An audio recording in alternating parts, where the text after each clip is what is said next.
everyone. Welcome back to your astrological forecast. So this one is, we're going from the week of August 26th through September 1st. We have Venus opposing Neptune, and then moving into Libra, and later on it'll hook up with the South Node, so that should be interesting.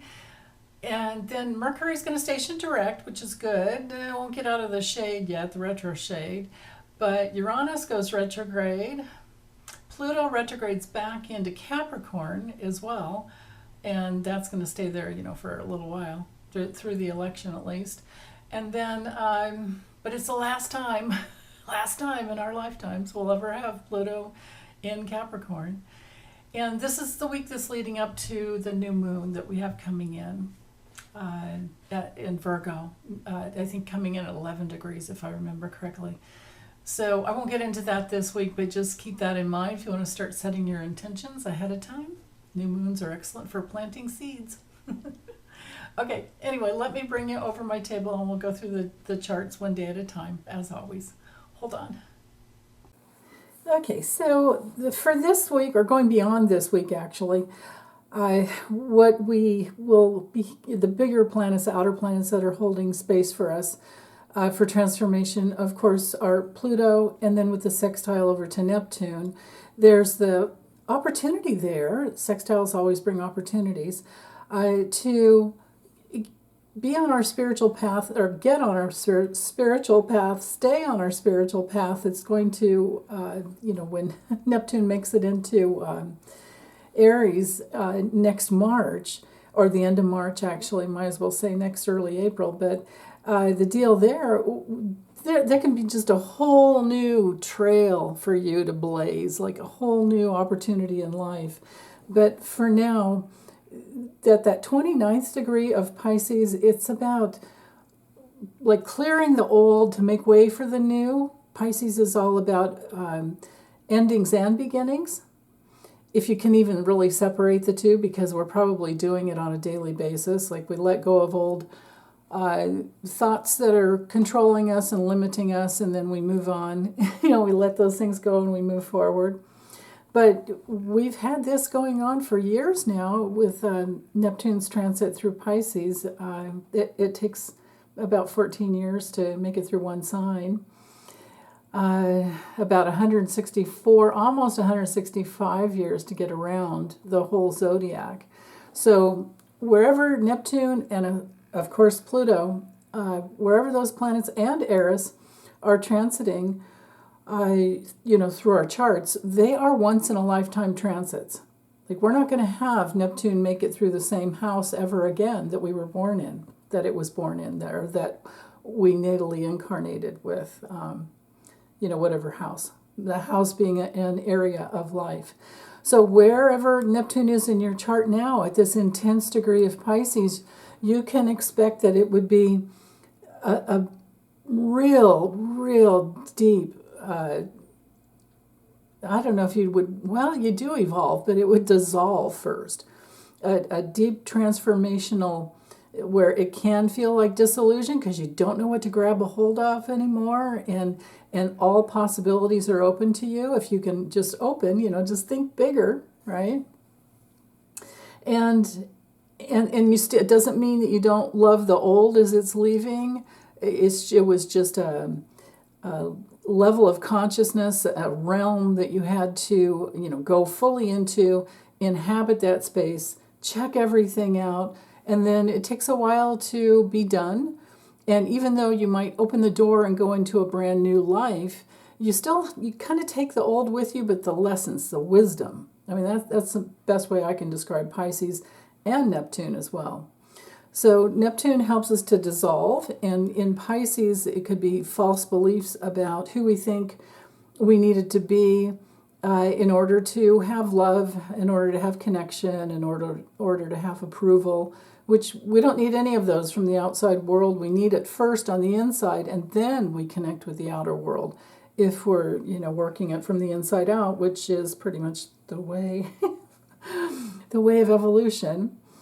And the rest of life is mirroring back to you how well you're doing with that. So it's always about the inner world first. So if you're feeling victimized, or you're feeling too sensitive, or it's hard to stay compassionate for yourself, well, just, think again and question, like, is that really true?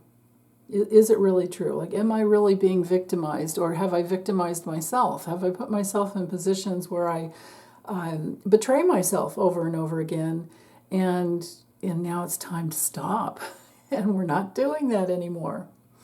And then from there, when you're connected so deeply to your inner world, you're definitely in that mystical, creative, intuitive, very, very sensitive on the good side, So empathic as well. And then with the sextile to Pluto, like I started to say, having the opportunity, well, the opportunity is to transform your soul's journey, because Pluto is always about your soul's journey. Wherever it lands in our natal charts, it does show our karma.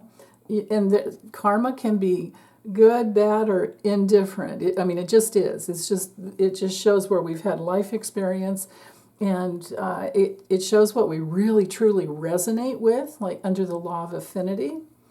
So yeah, that's something to explore. But now with it transiting through the sign of Aquarius, now in a couple of days it's going to go, well, actually I think it might be Sunday, it retrogrades back into Capricorn. So there we go. Yeah, and Uranus is going to retrograde too, so yeah. And in a couple more days, Mercury stations direct, but the deal with that is we're still in the retro shade for some time, so it won't really feel like it. It'll feel a little better, though. So let's see. Yeah, so wherever Pluto is transiting, wherever you have, 0 degrees of Aquarius in your chart, whatever house that's in, you're going through a transformation of change. Uranus rules Aquarius. Aquarius, Uranus, change agent, awakening, evolving into your intuitive processes, possibly. Maybe thinking much more original, much more inventive. Aquarius is a sign of intelligence, but and on the dark side, it can also just be really detached from the heart, because it is the polarity of Leo, So wherever any of these planets are transiting, planets or luminaries are transiting, what we have to do is always keep in mind of the opposite polarity. So with Pluto, the opposite polarity, of course, is Leo, and Leo is all about connecting with the heart and expressing yourself. Aquarius on the dark side can be sitting back and having lots of opinions about other people, and then lots of judgments, but being in withdrawal and not connecting. So, and it can be extreme. Just because Pluto's going to be in Aquarius for good, before too long, that doesn't mean that it's going to be great. We're still going to have extremists, we're going to have those opinionated people who think that, while it can be very progressive on another level, it can be really humane, progressive, and sociable, and sincere, but on another level too, and very independent. On another level, it can just be really impersonal and idealistic and opinionated and bigoted. That's what I worry about. Cut off from the heart. Again, the opposite of Leo. And then Leo on the dark side even can be, and we have Mercury retrograde there in Leo now for the next couple days, and then even when it goes direct, it's still going to have to make it all the way to 29 before it goes into Virgo, where the retrogradation began. But anyway, with Mercury in Leo, we might be thinking in terms of my way or the highway on the dark side, We're going to be seeing who's very narcissistic and who's not. That's for darn sure. But when Mercury's in Leo, there's sometimes just a little too much courage to communicate. We have to be careful with our words, like I've been saying. And of course, our sojourn with Mars conjunct Jupiter has definitely been proving that. With the moon in Gemini as well, moving towards Jupiter, it moves 1 degree for about 2 hours. So, or it takes about 2 hours to get 1 degree. So it won't be long before it's conjunct Jupiter. So let's just pretend that we are having moon conjunct Jupiter. So with Mars, because Mars it'll hook up against Mars pretty soon too. The moon takes 2 to 2.5 days to get through one sign. So let's just be with the fact that with the moon in Gemini and then bumping up against Jupiter, Jupiter makes things bigger. The moon in Gemini is about talking. It's ruled by Mercury, so it's about, connecting the dots and finding the links and, tracking the patterns. But it's also mostly, especially with the mood would be about learning, would be about questioning things, would be about being more curious than usual.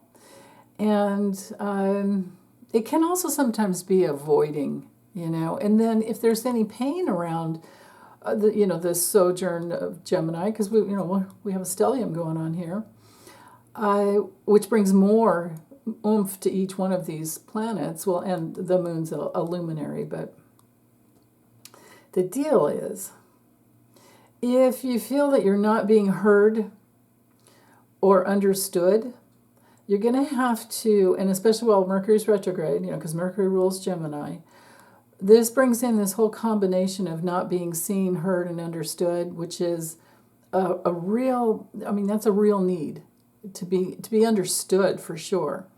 So we are going to have to be very gentle with each other.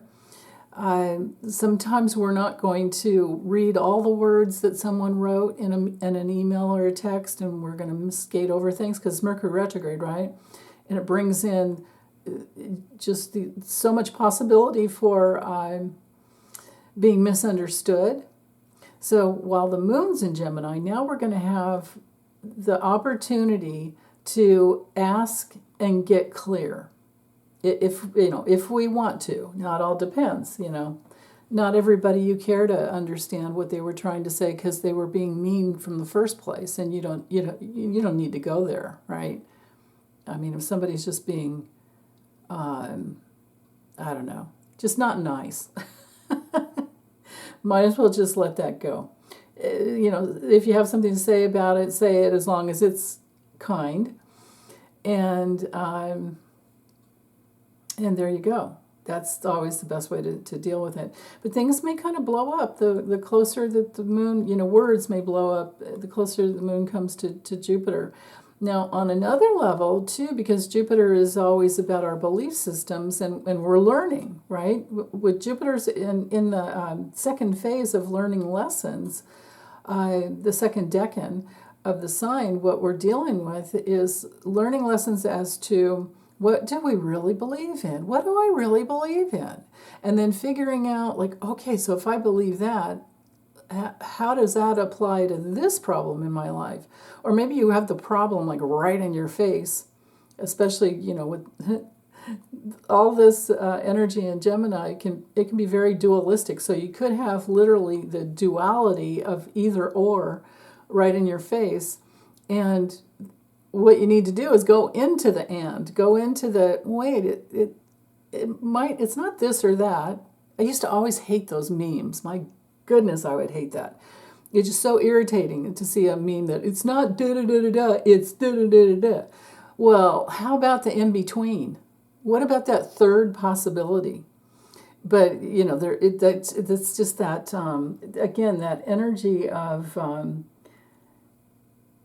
connecting to something so that you can communicate, but it's really combative. It can be, and especially when the moon hits Mars, we can have some very, very combative words. Now, because Jupiter and Mars are on top of Donald John Trump's North Node, Sun, and Uranus, actually I think it goes Uranus, North Node, and Sun in that order as far as transiting. You can see him. We have seen him blow up over this whole DNC convention week. We've seen him just go crazy. He's going crazy with it. And he's using very harsh and cruel and mean words. And I bet it really just really got to him that Stephanie Grisham gave a speech. And I bet you that, what's her name? Virginia Troy, I think, is her. Troy, I know is their last name, Troye. I think it's Virginia, who worked for, I think, the FBI, either FBI or CIA, gave a speech as well. She used to be in his administration. She resigned. And, when she figured out what he was all about, she resigned. Which, again, Jupiter and, Mars is beyond the firk around and find out phase. It's in the showing you what you've been up to phase. So for him, it's all coming right back in his face. So if there's something coming back in your face that you don't like, do the self-responsible thing. This will always give you so much power, is if you take the information in and ask, okay, is this true about me? Is this what I really believe in? Or am I experimenting with reality? And Saturn's over here in Pisces helping you test things out, helping you to understand that to come full circle in mastering your life, it's all about getting in touch with your beliefs. That's why Jupiter and Saturn are the builders of the zodiac. Jupiter comes in and talks to you about beliefs, comes in and brings you the connection to your higher mind, gives you hope, teaches you to have faith in yourself, teaches you not to judge yourself harshly, teaches you that you need to have a lot of positive intention in your life, and also teaches you not to be lazy, also teaches you not to be overextending yourself, and maybe don't be so provocative, especially with words in Gemini. Well, whatever sign it's in, we can be provocative. But it gives us the hope for a new future and the faith in yourself to create that.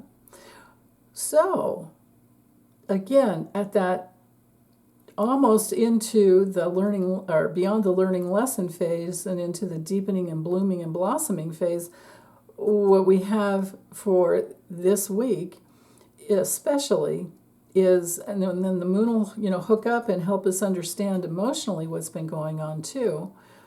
Then we're going to learn a new lesson about ourselves, and that's why we're here. That's what Earth School is all about, is to learn about ourselves. It's not about projecting onto everyone else and trying to fix the world and fix everything else. It's about fixing ourselves. It's about working on ourselves. So there you go. There's that. Now, let's see. With so Mercury retrograde here, and then with the sesquisquare coming up to the North Node, now the deal there is with Mercury and Leo, like I was saying, we should be questioning how we're doing in our creative self-expression. We should be doing really well in communicating in our heart space, coming into our heart space and communicating from there. And we could be doing really well in seeing others and being with others, having some self-confidence in ourselves, but also helping others that way and seeing it in them and loving that. Leo's also a sign for children and sometimes the father. And it's also a sign of, courage. So maybe it's having the courage to speak up. And you may need to do that in order to either get on your path or, get on a new path or stay on the same path you've been on. But with the sesquisquadrate coming through, it's 135 degrees basically. What we're dealing with there is a detour or something that is disruptive enough to make you go, okay. And it could be something somebody said to you, or maybe it's the last time that you can, maybe they just haven't been listening to you or connecting with you for so long, and you're so tired of it that you've got the courage to just go in a new direction. And that may especially be the case because of this little semi-square over here that's connected to the south node of the past, which has to do with relationship, with balance and fairness and justice and equality, but most of all, that connection of being in relationship. And Venus is moving towards the north node. We're going to see that. And so, it's all about relationship. But if you're not feeling met in relationship, this the little semi-square here can bring you, there can be some friction. So, again, take your time. Don't, of course, we don't want to be burning bridges or cutting off relationships just because we're having a bad time, because we're always going to have challenging times in relationship. That is a part of life. So, so anyway, and you can see this other sesquisquadrate coming from Mercury up to Ceres, which activates this whole T-square going on. So let's focus on that for a moment. So just to remind you guys, Ceres is it's a dwarf planet. It moves a lot quicker. I think it changes signs about every 4 months, if I remember correctly. I've only been tracking it for maybe the last 6 months or so, so I'm not going to say I'm an expert in it, but from what I could glean, it's about where we will be protective. It's all about in our natal charts. It has to do with how we will, it's our maternal imprint on one level, but because it's kind of what your mother has taught you, it's also the way you may feel, what you may feel loyal to. It also rules humanity, and it rules children, or I'm sorry, not children. Well, of course we're going to be loyal to our children, but usually, I mean, maybe not so much when they grow up, but for sure while they're little. Well, healthy moms will be. But anyway, Ceres, it's everything to do with nurturing. And hold on one second. And it has to do with farming and food. And most of all, bottom line, it's all the transitions that a woman goes through during her life, with our reproductive systems. So in our natal charts, it does have to do with our maternal imprint. But now that it's transiting through the sign of Capricorn, and it has been, and it went retrograde, but now it's direct again. So the deal there is you just want to find where Ceres is in your chart, where it's transiting.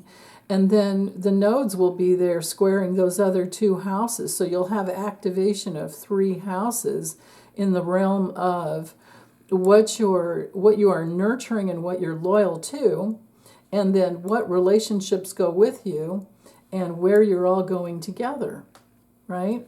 So you just want to look at that. So that's kind of the question on the table for our personal readings. Now, when it comes to political, Ceres can also create grief and separation. So just think of it in terms of, look and see what Kamala and Tim are all about, what Harris Walls, are all about, and it's about justice, fairness, and equality, and we're all in it together attitude, and we're all going towards a bright new future, and they're loyal to us, and everyone. It's inclusive, right? And they're going to work hard because it's in Capricorn. Capricorn's all about working hard. It's all about our duty and our responsibility, and they don't mind working hard either. So, but it's what they don't like, and here's what anybody with some strong Capricorn in their chart won't like, is being disrespected. And Capricorn on the dark side can definitely be connected to narcissistic people as well. So I'm thinking it's grief and separation for those political, pundits, heads, whatever you want to call them. And who wants to be run by a dictator? Only somebody who doesn't want to be responsible for their own lives, and they think that socialism and autocratic societies are better. But how do we grow? How do we really grow when we don't have free will to create our own lives? You don't. You stay stuck. It's a wasted lifetime is what it turns out to be. So, and it feels very sad to me, just thinking about that. So, but anyway, with this other leg of this sesquisquadrate, sesquisquare, however you want to, it's probably easier to say it that way, isn't it? There's a disruption. There's courage in all of this oration that's being, the words being spoken out, Mercury, all the news, all the courage to be in it together. And then there's this disruption to this kind of like status quo, autocratic, and there will be grief and separation at some point. Because this T-square up here is in place for some time. So, you can see 7 degrees here, 7 degrees here, 7 degrees here. And I just have the aspect set for a really tight orb. But, yeah, just to know that, just to make it more simple for you guys. So it's sometimes just too much to look at all at once. Okay, let's move on to... with Chiron, Eris here. Now, Eris is twice as powerful as Pluto because she takes 556 to 558 years to get around the zodiac, where Pluto is only 243 to 248, but they're still beyond, like one lifetime. Wherever she landed in your natal chart, I'm sure that it was in Aries because she's been in Aries since, I think, like 1914. So, yeah. Then, let's see, well, and if there's anybody on the planet that's well over 100, well, I guess, there would have been Eris in Pisces, but at some point in their lifetime, it still would have moved into Aries, and we would all be experiencing Eris in Aries. Okay, so Eris, again, has to do with the feminine counterpart to Mars and Pluto. Mars in evolutionary astrology is known as... Pluto's little brother. Well, she has domain over both of these dudes. She's the divine feminine. She's kind of like that Joan of Arc energy that's, on a mission. She's holding space in Aries because it's all about independence. Okay? So, independence, and there's an adjustment over here to Venus. So this is here's the Venus, the human feminine, divine, because the divine feminine's within every human feminine, and there is no separation in the spirit world between the masculine and the feminine. It's all one. So it doesn't matter if I'm speaking to, women or men, it's still the same thing. It's about unity.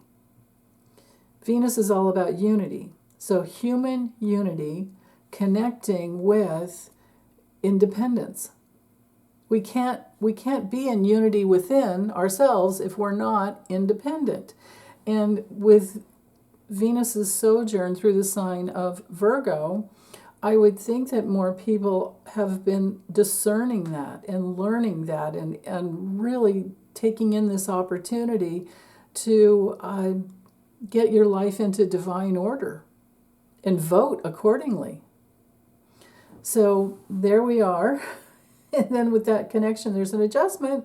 People are making more and more of an adjustment because they feel that they finally have, the vote's coming up, right? It's coming up soon, even though I do, if you guys want to go to my astrology playlist, there's several, I did the nodes, I did the eclipses, which involve that always happens around the nodes, the full moon lunar eclipse, and then the new moon solar eclipse. That video's in there, as well as Kamala's and Trump's, all of their transits, very going through a long period, well past the election, and then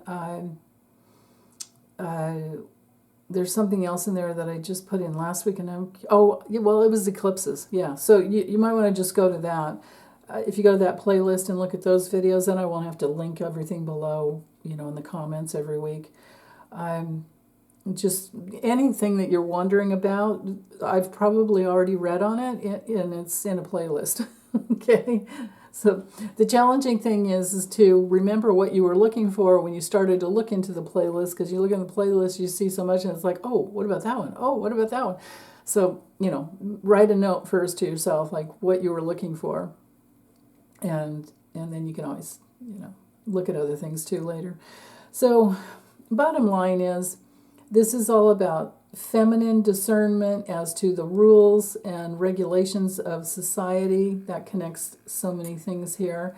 And, with Venus being about personal love and Neptune being about spiritual, unconditional love.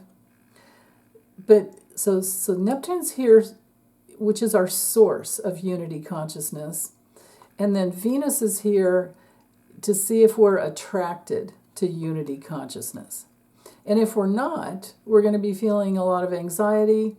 We're going to be, kind of split off and working the Virgo energy on the dark side, which can be very, non-discriminatory and just kind of all over the place. We won't be integrating well, because Virgo can be so much about healing. But if you haven't done the healing work, then it's just, it's like you lost another opportunity. But she'll come around again. She takes about 224 days, and then up to a year, depending on if there's retrogrades. But we have not had and will not have Venus retrograde in 2024. So we can look forward to her just kind of moving forward. But so how do we unify ourselves into divine order is always a question when Venus is in Virgo. And with the Sun in Virgo, we get that opportunity every day. Well, it comes around every month when the Moon's in Virgo too.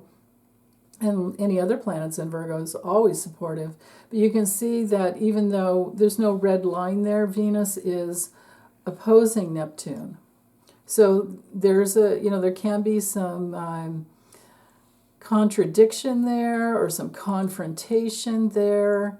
Like imagine a person just getting on their spiritual path and they're talking about things that they're inspired about. And then you have some friend over here being critical, hypercritical, and saying, well, that's a little too woo-woo for me.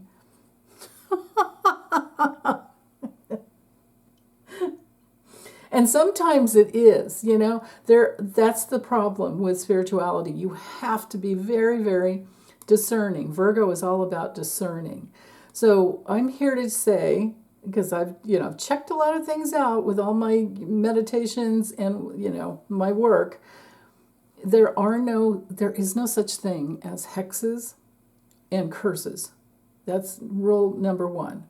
Nobody can put a curse on you. And we can't manifest for other people.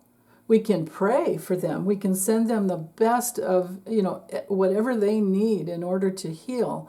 But we can't, we can give them money, we can loan them money, we can do all kinds of things. But when it comes down, deep down into the role of manifesting, it's done on the inside. It's an inside out job, just like all of it. So, there's that. That's just something to remember. And then there's lots of other things that are very superstitious too. Like the number 13 and being bad, certain colors being bad. Like in China, they don't do a black, they'll do an off kind of black. Just all kinds of superstitious things. But you always got to check it out in the real world. And when you sit down to meditate, you don't want to open up to any and all spirits unless you want to, explore, but it's not going to be fun. You have to create boundaries. And with Neptune and Pisces, it can be kind of boundaryless, boundless, with having no boundaries. And you learn your lessons the hard way, because then you do wind up all over the place and then you do end up victimized. So what you have to do is take self-responsibility, that's always the key, and say, I want the experience of whatever. Like for me, I just always want to know the truth. And so I set that intention in first, and then I call in my guides and my spirits. So it's my spirit team. And if you don't know your guides and your guardian angels yet, that's okay. Just ask for your connection to your higher self. Ask to be connected to the laws of love and truth. They're one and the same. And you can ask for understanding about any part of yourself that has a pattern in place that you don't like experiencing, and you want to get to the cause of that pattern. That would be a very Virgo, theme. So this whole month, with the sun in Virgo, we can really get some deep spiritual work accomplished. Or we can accomplish some very deep spiritual work. We can accomplish a deep level of transformation. So, and then especially with that in conjunct coming off of Venus, if you've got if you have if you're using the courage that we have from Mercury in Leo and Mars in Gemini as well to go after and kind of hunt down the information that you need. And then, and the courage over here coming off of Eris, because she's very, very courageous. She's a divine feminine of maybe righteous anger. That might be a way to say it. When Uranus was conjunct Eris, we went through the Me Too movement. Right? It was shocking when it happened. It was like, whoa, that guy too, And then remember all the years ago, being shocked as to Bill Cosby. That irks me to no end. That, him telling Eddie Murphy you're funny, but don't stop cussing. Don't cuss anymore. Stop swearing. Meanwhile, he's roofing everybody he can get his hands on, and you know what I mean? You got to look for the projection. I think that was some constructive criticism that Eddie Murphy did not need. And then recently, there's been little things popping up in YouTube in my YouTube feed about Eddie Murphy changing his laugh because people made fun of the way he laughed. That's sad. That's so sad to me. Because, Trump makes fun of Kamala's laugh. Well, do we ever really hear him laugh? I don't know if I've ever heard him laugh. He's just he's devoid of happiness and joy. So, anyway, yeah, and now my neighbor's dog is barking like crazy. That's Trump. That's all he does is bark. Okay, so the other thing that's really important here is to notice how Venus in Virgo is trining Uranus, and so every degree this will be here. I think just probably 1 or 2 more days because she's moving pretty quick. But anyway, the trine brings through some quick energy. Sextiles and trines definitely bring through quick flow, like a quick connection. The sextile is a little slower because it's an opportunity. The trine is something that is just like bam once it's there. So with Venus being, again, our planet of unity and harmony, it makes comparison values as well. Because we're trying to get gratification on some level. And in the sign of Virgo, in the last decan, it's all about bringing forth something very practical that we've been working on for a long time and learning hard from, learning all the particulars. And now we have this real, fast flow that can be kind of shocking. It's like, oh, it's here. It's fine. I've been working on it. It's here. I finally got it. Like if you've been looking for a new home, Venus would be all about the home. And then suddenly it comes through. So that may happen for a lot of you this week. There could be a major breakthrough because Uranus can bring those breakthroughs. It can bring through something from the future, but really you've been working on it for quite some time. So, and then it could also be any type of a financial project with Uranus ruling, Uranus being in Virgo. I'm sorry, with Uranus being in Taurus and Taurus being ruled by Venus. And then the Venus in Virgo, it's like, ooh, all those details. When I see Virgo, I think of, I think of the Nine of Pentacles, where, you know, in the tarot, where, you know, you're in like some beautiful part of nature. You've got a wall, a protective wall around you, and you're in luxury. And it can have to do with your, you know, your gratitude. It's all, you know, because that card is definitely, it's ruled by Venus in Virgo. So that's the one that I kind of glom onto in my mind. You're so grateful, and you're feeling like the culmination of something. And this is definitely in that third decan, so there's that culmination. So yay. So, okay, let's go ahead and move forward to Tuesday. Now, Tuesday, we just have the aspects of the moon. Look how she moved pretty quickly. Right? I mean, my goodness.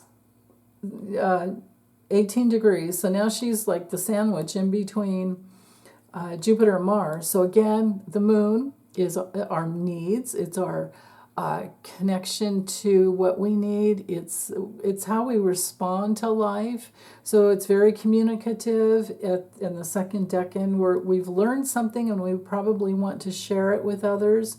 And then with Mars, with the sextile there up over to Chiron and Eris, there's definitely, even though there's only one sextile, I'm going to read it as two because it's going to be two. It's just not exact yet, but anyway. And the moon is hooking up with Mars. So there's that drive to communicate, that drive to, like, I learned this happened, and I want to tell you about it, whatever it is. And then that brings in an opportunity for more independence because of Eris in Aries. So you can see where we're headed politically, right? Even though it's probably going to take a little time. Oh, that was the thing I was talking about. And I forgot. That was actually a card reading. I did a grand tableau on the election to see if any, states were going to hold back their, they're certifying. Certain counties within a state could hold back the whole state, whatever. So that's a video you want to watch. And that would not be in the astrology, but that would be in the political and probably the 2024 vote playlist. If you missed it and you want to see it, drop me a note in this. Drop me a comment, and I'll put the link there for you if you need it, if you haven't seen that one. So, okay, what else with today? Lots of opportunities to learn about how to be more independent via the vehicle of communicating with other people who have done it already for themselves, and they, kind of frees you up in some, actually maybe many respects in your life. And then you can see that we still have the, Mercury in the double sesquisquadrate up to Ceres. So everything I said before, that's in the sextile. I'm sorry, semi-square here. That's still going to the south node. So everything I said about, those aspects are in force for today on Tuesday. So let's go with, let me just move forward hour by hour until we get some more there. Okay, so now from the moon over to Mercury, we have a sextile coming in at 9 a.m. So now there's an opportunity. If you have the courage, there's an opportunity to express something new that you've learned, and maybe you're really, because with Mars in Gemini, now Mars is kind of our desire. It activates something. It moves energy. And Mars in this later decan has to do with you have gone towards learning new things, and you are really putting it out there. And so this can be good. Now you notice how we have the double sextile there.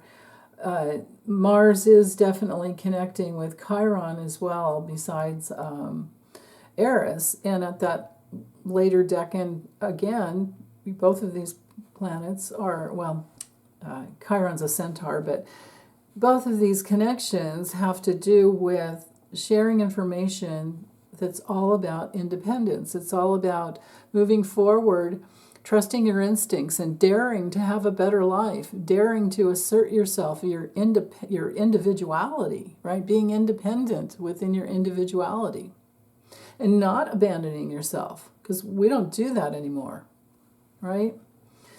We might get a little impulsive sometimes when we've got, this strong of, when we've got all this Aries energy going on. And Mars rules Aries, so we might be a little impulsive with our words. So again, we have to be careful. Watch our words. Let's see. Let's go forwards more here.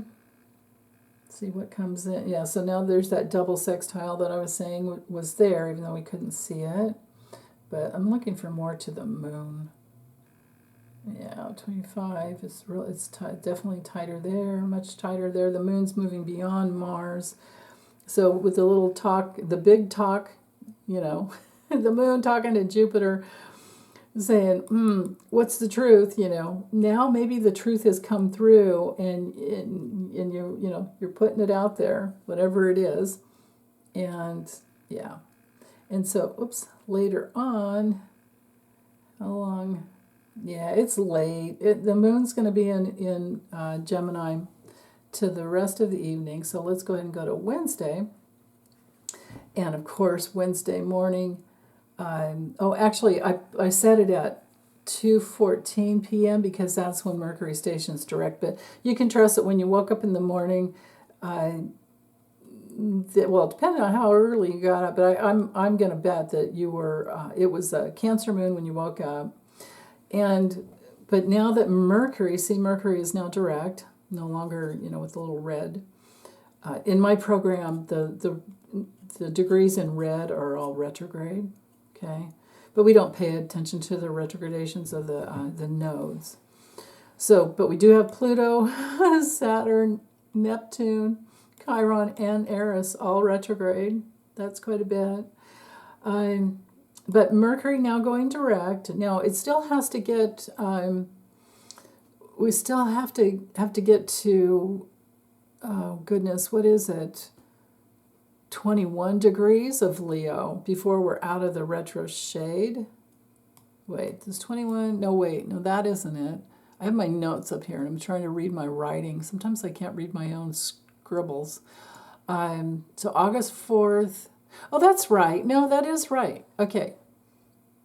It's going to have to get to 4 degrees. 4 degrees of Virgo, because that's where it was when it went retrograde on August 1st.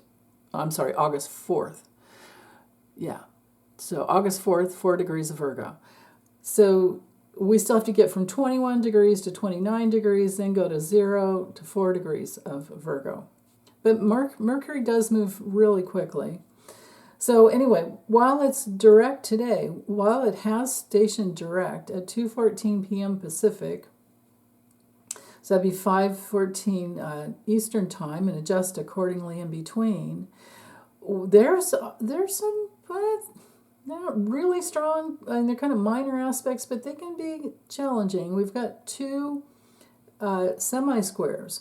One coming from the moon. Now, as soon as the moon moves forward enough, that won't be there anymore. And the same thing with Mercury moving forward to the south node. But this one will ease off first. And so Mercury to the moon brings through friction as to you want safety, security, you want comfort, you want to be sensitive and loving and kind and compassionate and nurturing and warm. When the moon's in Cancer, you might just want to cook a lot. You might want to go grocery shopping. All those things to create safety and security. And then you feel complete, because it comes full circle. Or you might be crabby. You might be moody. That's a real possibility whenever the moon's in Cancer.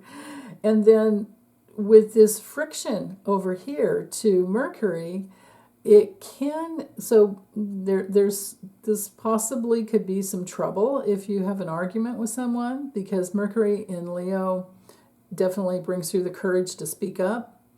And if you bump up against a crabby Cancer, or a Cancer who's trying to protect their boundary and their space in their home or their children, watch out. Okay?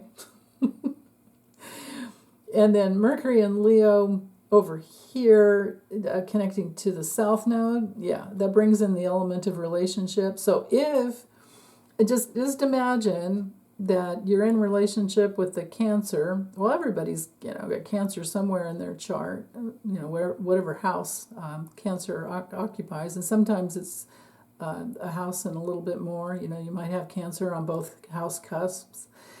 And, so anyway, depending on the transits in your chart, whatever's going on, you could have a relationship issue come to a head, especially when Mercury goes direct. So again, take your time, go slow, you don't say something that you're going to regret later, because, people might forget things that depends on what it is. Most people will forget the little mistakes that we make, but most people won't forget how you made them feel. Okay? So if there's some really mean words or betrayals, things like that, they're not going to forget. If they do it to you, you're not going to forget. And that's especially the case with this opposition here. Because with Ceres, again, like I said, it's, we are being very loyal and faithful and nurturing and caring towards the most practical parts of our lives.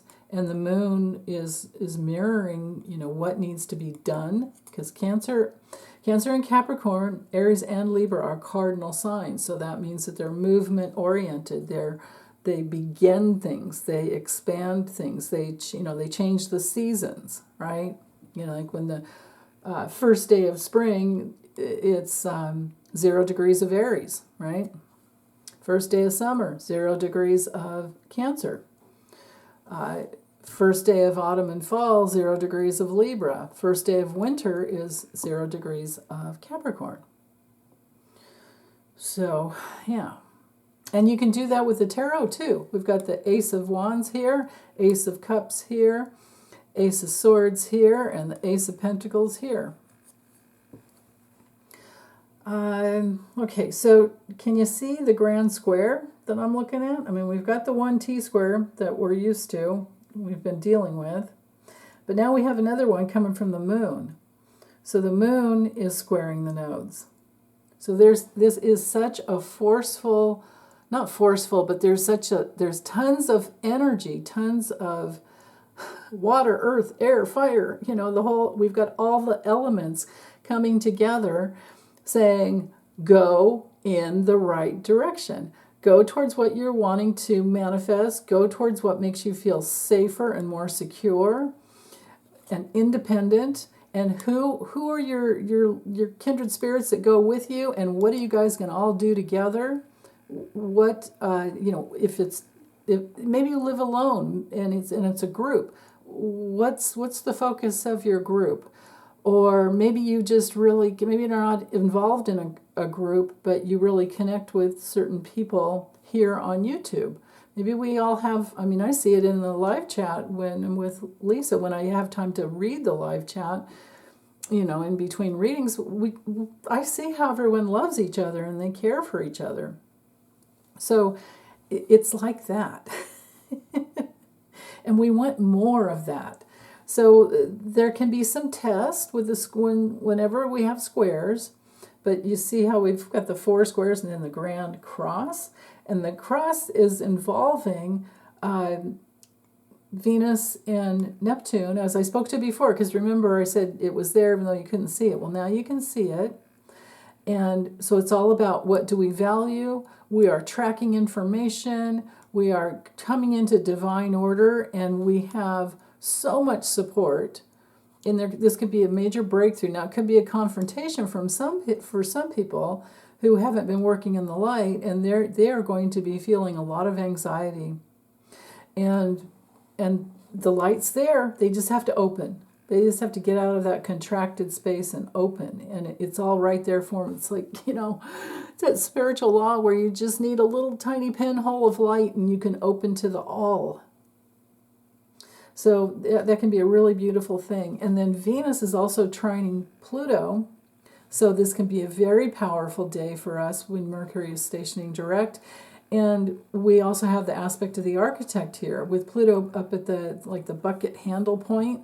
So there's a flow coming from Spirit and coming from Venus to help us in very profound ways. So this that looks really good to me. I don't mind these little semi-squares here. They're just kind of friction, Now, semi-squares are also, when a person gets these as transits, this can be like on-the-job training, like being cross-trained or something, or you get a new job and they don't mind that you don't know anything. They just like you and they want to, they don't. Some jobs, some companies want just a completely fresh, open, they want to train you to their standards, and they don't want you coming from another company that did it their way because they want you to do it, the way they want it done. So just open up to all possibilities, right? And then with Mercury in that sesquisquadrate to the North Node, if there's any disruption, it's going to pass. It won't take long. I mean, Mercury moves quickly. Now that it's not, it's stationing direct, it's going to go quickly and move out of that, I don't know if I would even call it a tension field. It's just more that it can be a little bit of a detour. Well, the detour is going to wane. That impasse will wane, and you will be moving forward. So let's see. Yeah, Mars connecting there. Okay, I've talked about that. Let's go to Thursday.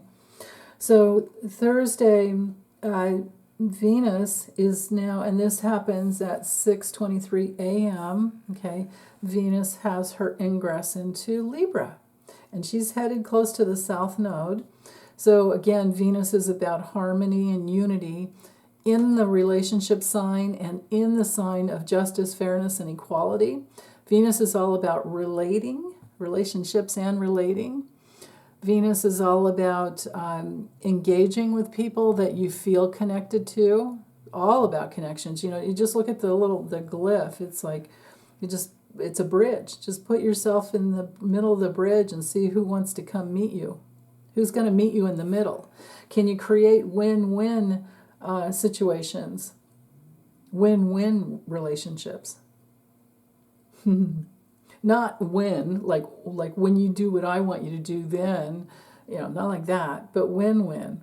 Something for you, something for me kind of thing, rather than me versus you.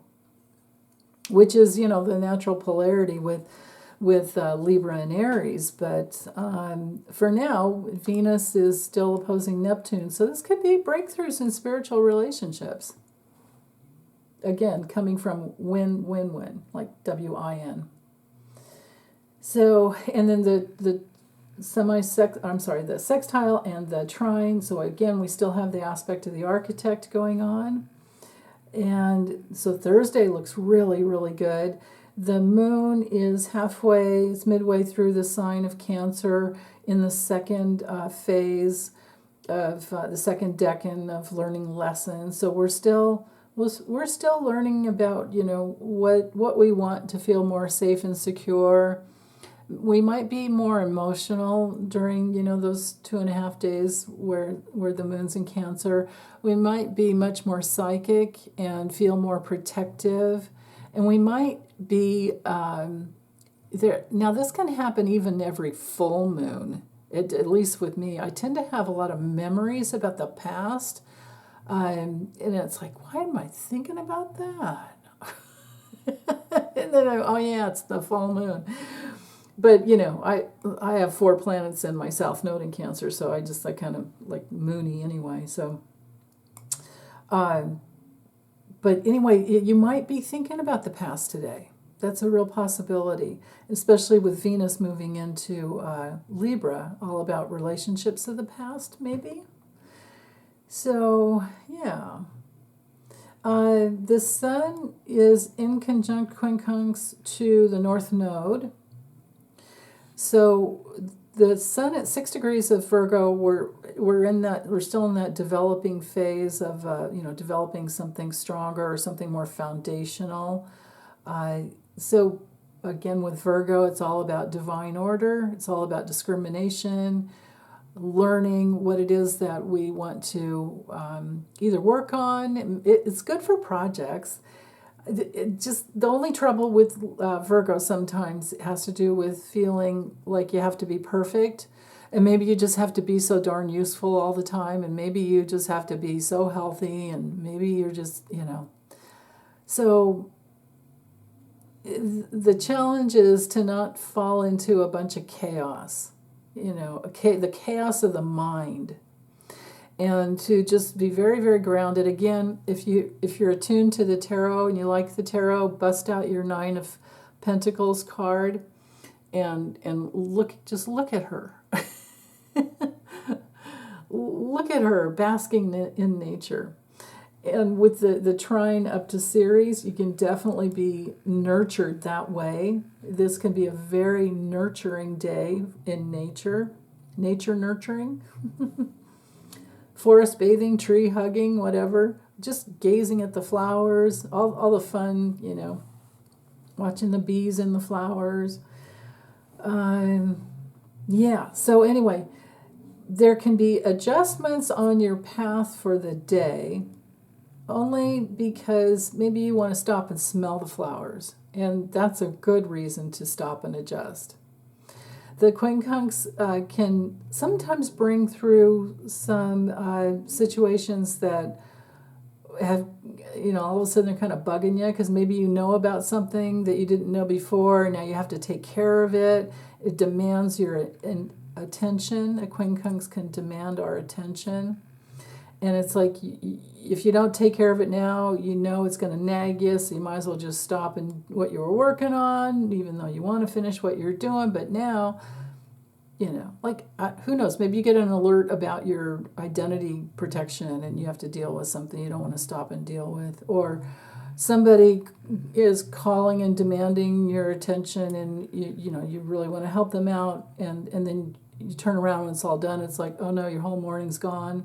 Could be something like that, but it's okay. Just, allow yourself to deal with whatever you have to deal with. It's a part of life, especially with that trine up to Ceres up there. It could be something to do with your kids. It could be something to do with small animals too, because Virgo rules small animals. And Ceres rules animals and people.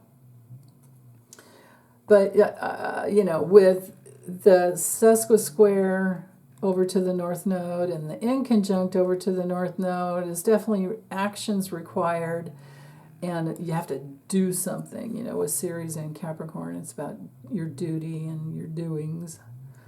Okay, let's go ahead and go to Friday.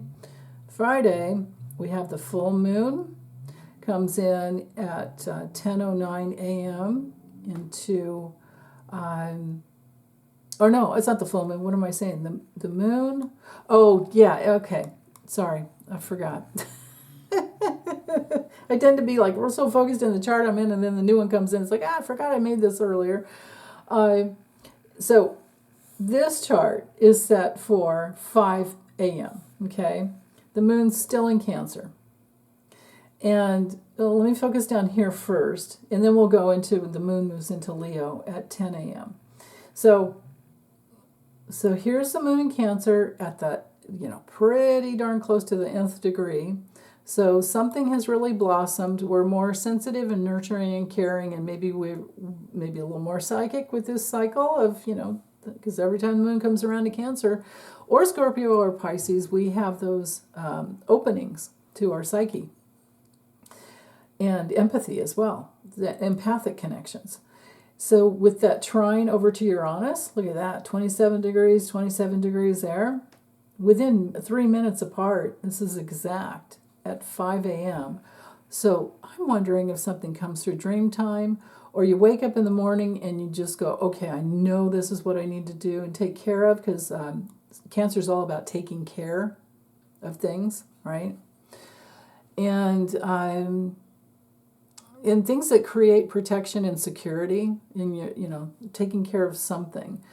And with Uranus, it's very possible that maybe you even invent something around, that works for your home. Like, you can MacGyver things it's like, oh, why didn't I think about this before? Or maybe you've been doing things a certain way, or you've had things set in a certain way, and then something comes in and you realize, oh, okay, so there's growth here because I've kind of invented this new way of doing this thing, and maybe it saves you time, brings, value into your life. It helps. And then with these two little semi-sextiles going to Mars, right, because we have 26 degrees here, 27 here, Mars in Gemini is like, oh, again, why didn't I think of this before? Because Mars moves that energy, that mental energy that can really connect some dots, and something has blossomed and bloomed in a much better way. So this looks really good for the morning time, whatever it is. Be open to something new and inventive and original. And even if it's just something you MacGyvered around the house, it's yours, right? Maybe it's something that wasn't working well. And I'm saying around the house so much because Cancer ruling the home. But it could be finding some new recipe. It could be finding some new way to take care of your kids. It could be finding some new psychic way to get into your psyche, to some new psychic guidance. That's very possible. And then new ways of nurturing anything that you love.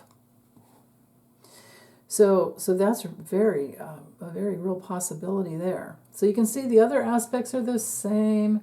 The Sun is still in conjunct the North Node, so yeah, that's all the same as yesterday. Venus has moved 1 degree closer to the South Node. There's quite that conjunction there. This could bring in a relationship from the past that you might want to try again. There's that possibility. It could bring through a kind of a relationship that you feel that you've known them in previous lifetimes, that you feel really deeply connected to right off the bat, but still go slow. Always go slow.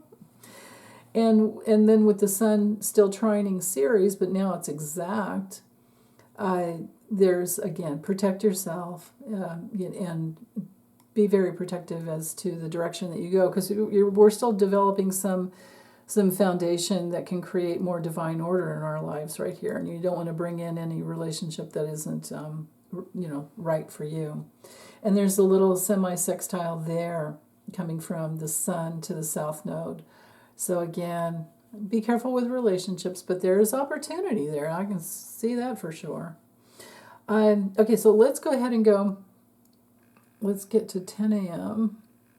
That should do it there. No, well, I guess I'll have to go a little further because I don't want to do the minutes.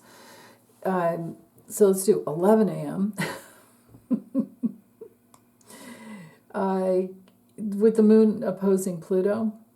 It actually, so 0 to 28, yeah. We could say, well, it's the moon moves into Leo at 10:09 a.m., but at 11, and even at 10:09 a.m., it was opposing, and even a little before that, when the moon was at 29 degrees of Cancer, it was still opposing Pluto. Okay, so what does the moon oppose Pluto speak to? So again, the moon is our most personal side of ourselves. It's like it's a filter, like the ego filter, and the ego likes a strong sense of self. So that way we feel safe and secure. But we really only have a strong ego when we can put it aside and call upon our higher self to guide us. And then the ego takes direction and goes, okay, yeah, I can adjust to that. Or at least there's a conversation with the higher self. Maybe sometimes an argument. I've argued all the time with my guides and my higher self all the time. It's okay. They don't mind. They'll always tell you the truth. But the moon brings in our need for comfort and again, safety and kind of belonging. It's our it's really our evolutionary need to belong to ourselves. So when it's in Leo, we have to bring in Leo information. It has to do with enlarging something, and enlarging your heart chakra, enlarging your solar plexus,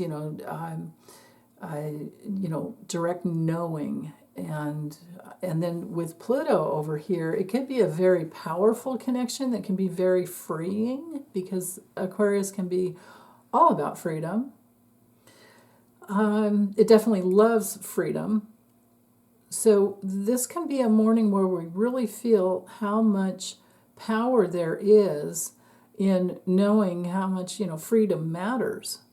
Because if you don't think about it, and if you don't think about it, it can be taken away. If you're not always focusing on freedom and your own independence and, thinking along those lines, then it can be just taken away from you. And all of a sudden, it seems like, wait, when did this happen? Right? It's like suddenly Scrotus has taken away Roe v. Wade. We didn't see that coming. We didn't know. I mean, we knew Alito in there and his pledge to, this idiot named Hal years ago that thinks that, women are just little handmaids, helpmeets to the man, like a part of a man, not an independent person of her own. Like, what's that? What's that all about? And what's up with all these? And here's another thing with Venus and Venus and Leo and the South Node in Leo. This polarity here between Aries and Leo, or Libra, Venus and the South Node in Libra and the North Node in Aries. We've got Venus over here ruling, and Venus is there. Mars rules the North Node, so it's like the masculine and the feminine. But it brings through that possibility of really needing to work on our dependencies and codependencies in relationship. Okay? Because sometimes with Libra, it's, that it can be that peace at any price. Like, don't rock the boat, don't whatever, don't say that, don't do it, no, don't go there. Don't say what you really mean, don't say what you really feel, don't say anything that might upset. So then we go into that realm of being non-committal. We go into polarization. We go into manipulation, most of all. And then it's not cool. It's not cool at all, because it's not, we're not giving our best to the other, and they're not giving their best to us. We're like on both sides, separate sides, that separation is there. So with Venus and Libra, we're wanting to come together. And so it's really about our relationship with ourselves. That's really what it's all about. And with the moon opposing Pluto, there's a big lesson there, because again, remember, Leo is about expressing yourself and bringing in opportunities for your creative self-expression. Think of the Strength card. Put it right there. The Strength card and the Judgment card, because Pluto rules the Judgment card. Strength and Judgment. What is your inner calling? Right? What's speaking to you from the inside out? And the moon will reflect and help you express yourself if need be. So let's see. The other aspects are the same. Yeah, those sesquisquares are still there, darn it. Here's Saturday. Saturday we have Mercury in the sesquisquadrate to the North Node, exact. Yeah, it's been there all week. To Ceres and the North Node still. But the moon has moved forward into Leo enough that it's now, it's not going to be long before it hooks up with Mercury, so we might as well go there now ahead of time, because that could help you out for the rest of the day. Because this chart's set for 5 a.m. So the moon being at 9 degrees of Leo this early in the morning, we're pretty much done with like developing some whatever the creative foundation was. And pretty soon, within hours or whatever, it's going to go. All it has to go is, because 9:45, all it has to do is go a half a degree. That'll take 1 hour. So let's say by 6 a.m., we're now in the phase of learning some lessons. So you've expressed yourself, you're creating some kind of a creative foundation there, or you're doing something foundational that enlarges your heart, or expressing yourself that way definitely will enlarge your heart and your solar plexus. It's your inner power. Or maybe you've been working on opening all your chakras and your direct knowing comes through. First thing in the morning, you might wake up knowing something, hearing something. I'll never forget way back in 2000. No, wait, take it back. 2002. I have to remember where I was, because I remember I moved to Ojai in 2001, 10 days before 9/11, no less. And I woke up hearing, and this doesn't have anything to do with 9/11, I woke up hearing the ascendant magnetizes. And I'm like, what? Wait, what? I had never thought about that before. And but I was studying progressions then. That was when I was really getting into studying progressions, transits and progressions. And I realized, the progressed ascendant can be, always, because it ticks by, 1 degree every year. And so it can change over your lifetime. Well, 30 years or 30 degrees in one sign over 30 years, it can change your ascendant. Like, let's say you're born with 0 degrees of Aries. Well, at year 30, your ascendant would be 0 degrees of Taurus. And that would change your whole, what we're magnetizing, into our lives. So that was really cool, and so I'm thinking that could come through for someone like that. You guys could have something like that. You could wake up hearing, getting some communication, some direct communication, and you don't really know where it comes from. I mean, I just took it for granted it was my astrology guides. I just said, "Whoa, thank you," and there you have it. And with the semi-square there coming from Mercury over to the south node here, what we have going on is, that it could be changing the past, right? Because with Mercury in that third decan of Leo, this helps you to bloom in a way that your mind is thinking differently. It's just more open. It enlarges, because Leo enlarges. The sun shines a spotlight, the sun enlarges, Leo enlarges things, and Mercury is the messenger. So maybe messages from the past come up, could be that. Relationships from the past. We've only got 4 degrees of separation here. A little more than 4, but not much. Okay, what else? I guess that's all I wanted to say about Saturday. It's a continuation on. Look how close Mars is getting to moving into Cancer. So let's go to Sunday. And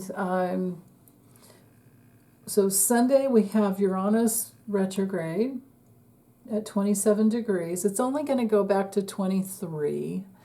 And it won't go direct, though, until January 30th. Here we are, September 1st at 27 degrees of Taurus. And when it stations direct on January 30th of next year, it'll be at 23 degrees. So, that, it just means that wherever it's been in your chart, it's going to it's going to stay in that same house for a little bit longer. That's okay. That's all right, because Uranus is bringing through more change in the realms of self-preservation and being faithful to your principles and being more secure. So I don't mind that, not at all. Now, let's see, with Mars, we have, because it's now at that 28 degrees, it's, one more degree, less than one more, it's at 28:16 now. It's going to be in Cancer, and the energy will shift it tremendously.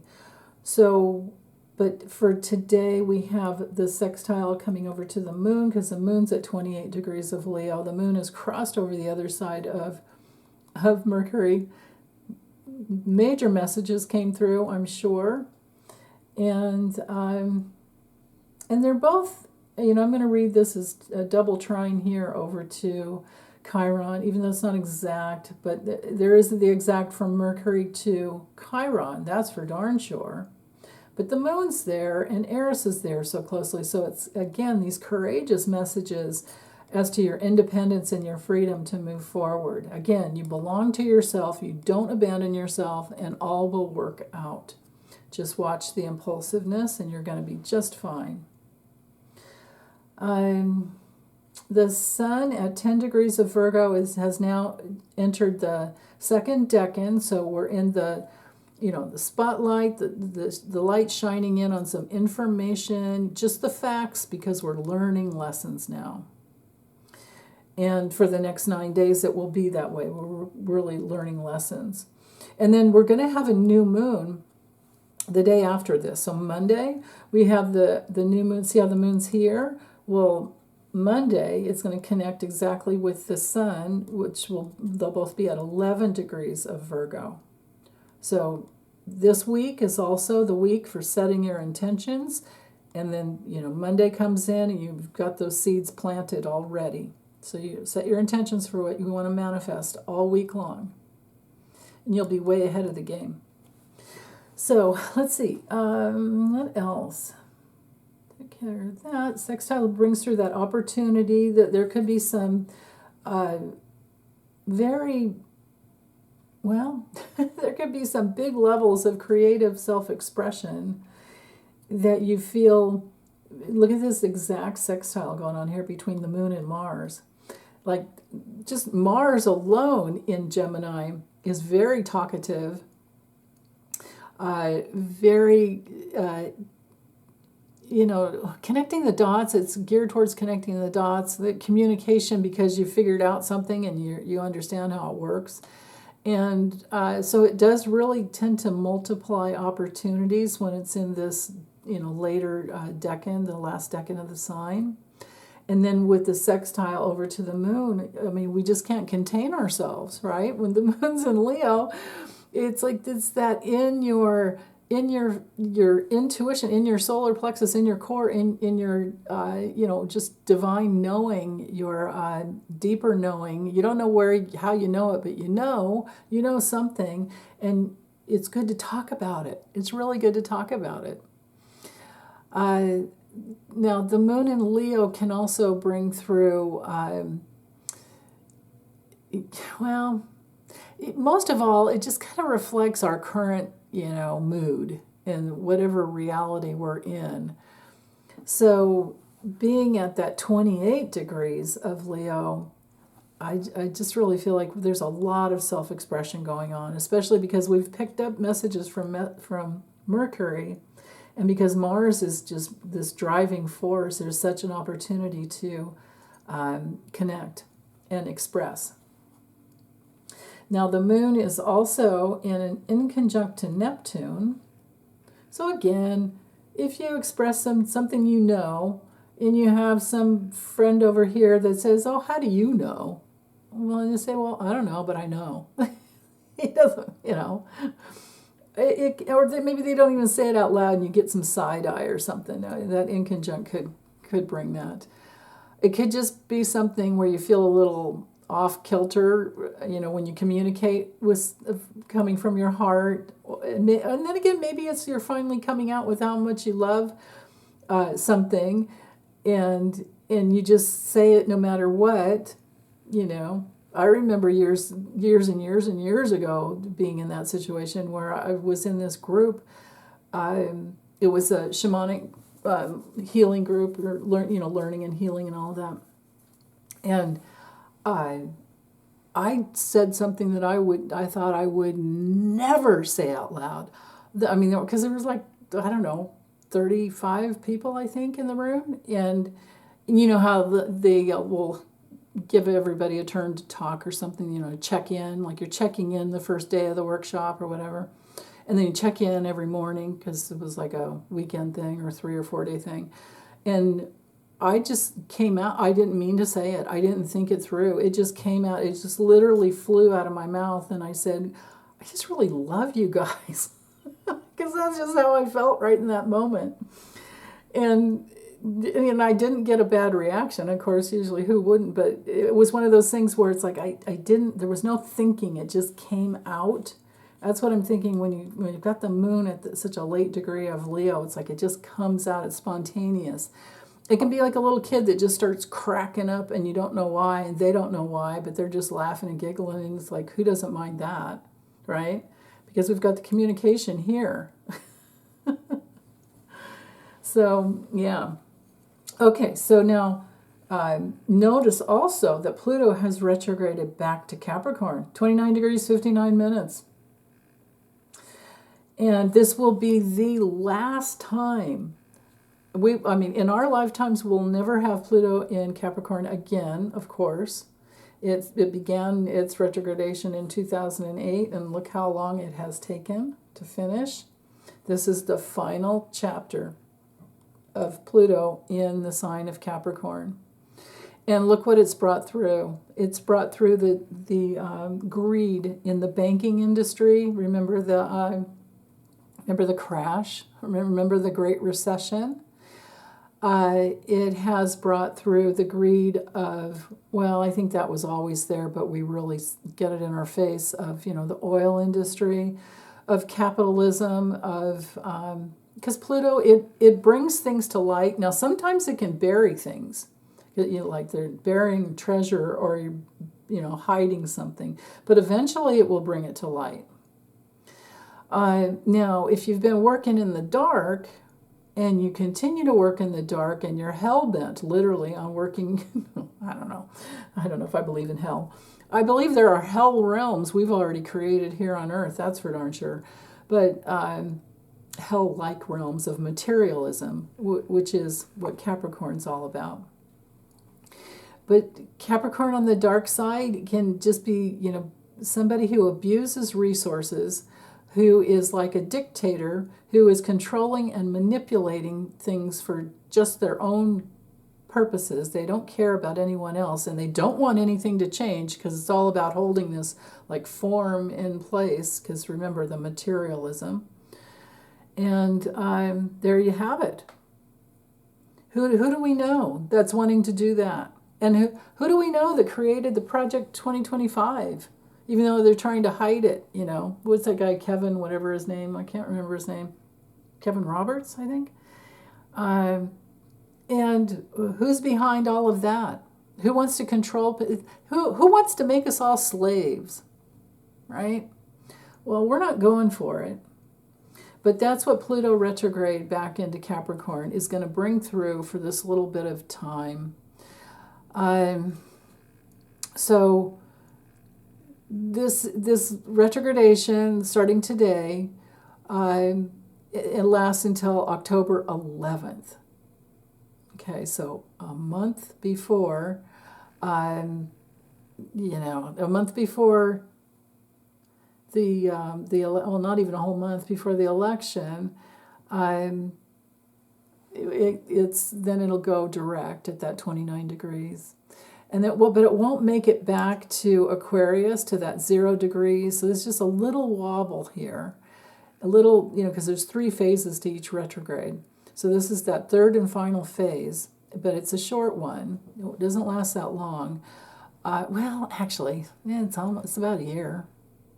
Is it? It's about a year? No, not really. It's a month.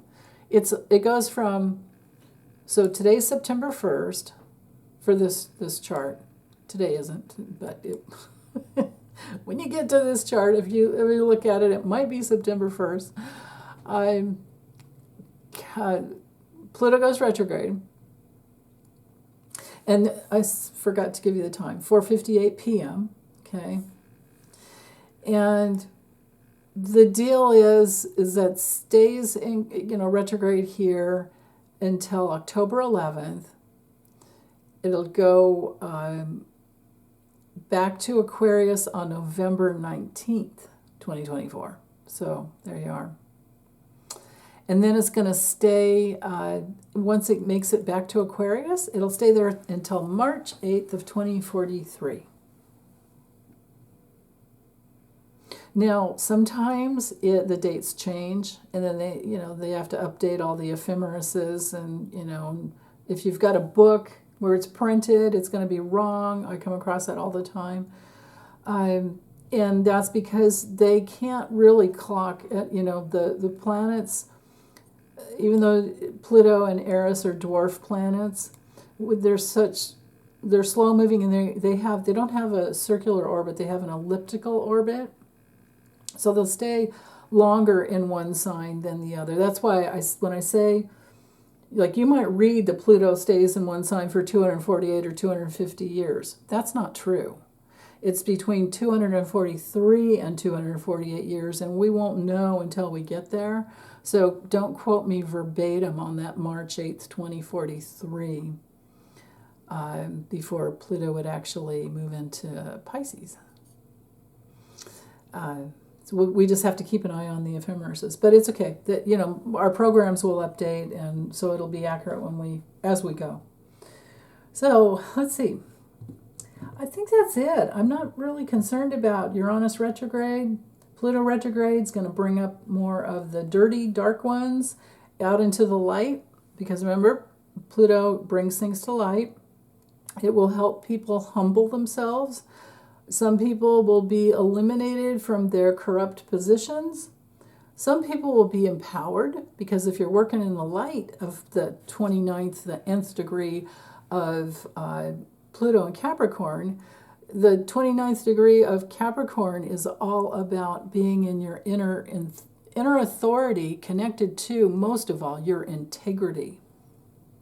29 degrees in the light of Capricorn is about integrity. Like, you have your own moral compass, and you don't veer from that. You know what's right. You don't need rules to tell you. You don't need the government to tell you. You don't need a priest or whatever. You don't need anybody to tell you that it's only right to be kind and inclusive of all people. So I think that's all I have to say. Okay, you guys, take good care. Have a wonderful week. Bye.